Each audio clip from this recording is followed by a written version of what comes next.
7 November 2024 বাদেশা মাসিক ইজতেমায় লোকেরা বলে যে খানকায় কি করে, খানকায় তো ওই যে জিনিসগুলো ধ্বংসাত্মক, যেগুলো মানুষকে জাহান্নামে নিয়ে যাবে, সেগুলোতে বাঁচানোর, সেগুলোর থেকে বাঁচবার তাহিম দেওয়া হয় খানকার মধ্যে।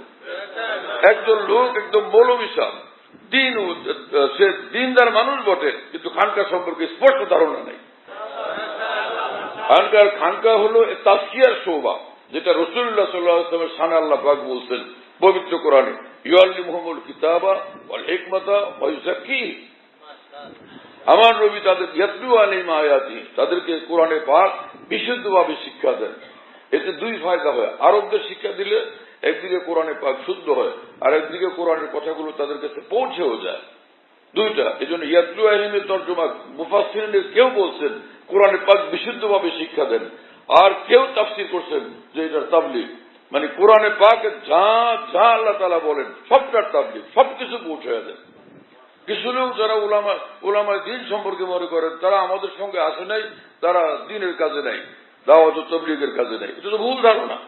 কারণ সে আল্লাহ পাক পবিত্র কোরআনে বলছেন, ইয়া আইয়ুহার রাসূল বাল্লিগ মা উনজিলা ইলাইকা মির রাব্বিক। হে রাসূল, এই কোরআনে দ্বীনের মধ্যে ওহীর মাধ্যমে আপনার নিকট যা আহকাম, যা ওয়াজ, নসিহত, উপদেশ, নির্দেশনা দেওয়া হয়েছে সবটা আপনি পৌঁছায় দেন। এই সবটা পৌঁছায় দেওয়ার কাজ বিভিন্ন আঙ্গিকে, বিভিন্ন অঙ্গন থেকে উলামায়ে দ্বীন করেন। এজন্য দ্বীনের পূর্ণাঙ্গ তাবলীগ করেনেওয়ালা মানুষ হচ্ছেন উলামায়ে দ্বীন, যারা সত্যিকার ভাবে নিঃস্বার্থভাবে দ্বীনের কথা বলেন, দ্বীনের খেদমত করেন, দ্বীন পৌঁছানোর কাজ করেন, তারা প্রকৃত দাওয়াত এবং তাবলীগওয়ালা মানুষ।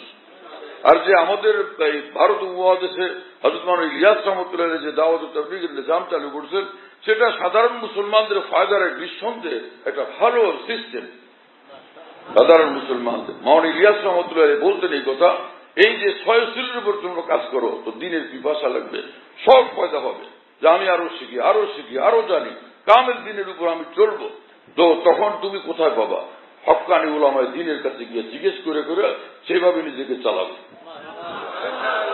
হযরত মাওলানা ইলিয়াস রাহমাতুল্লাহ আলাইহি নিঃসন্দেহে সুন্দর একটা রাস্তা ধরায় দিয়েছিলেন, কিন্তু পরবর্তীতে বহু লোকেরা হযরত মাওলানা ইলিয়াস রাহমাতুল্লাহ আলাইহি বাতলানো নূরের আলোকিত পথের থেকে অনেক দূরে সরে গেছেন।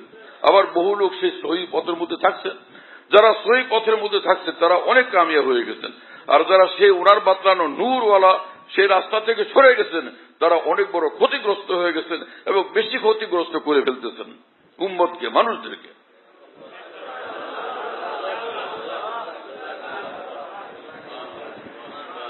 তিনি তো আলেমে দ্বীন ছিলেন, নায়েবে রাসূল ছিলেন, তাআল্লুক মহল্লা ওয়ালা বুজুর্গ ছিলেন, তার কাছে ইলমের আলো ছিল এবং আল্লাহর সঙ্গে মহব্বত এবং তাকওয়ার নূরও তার ভিতরে ছিল।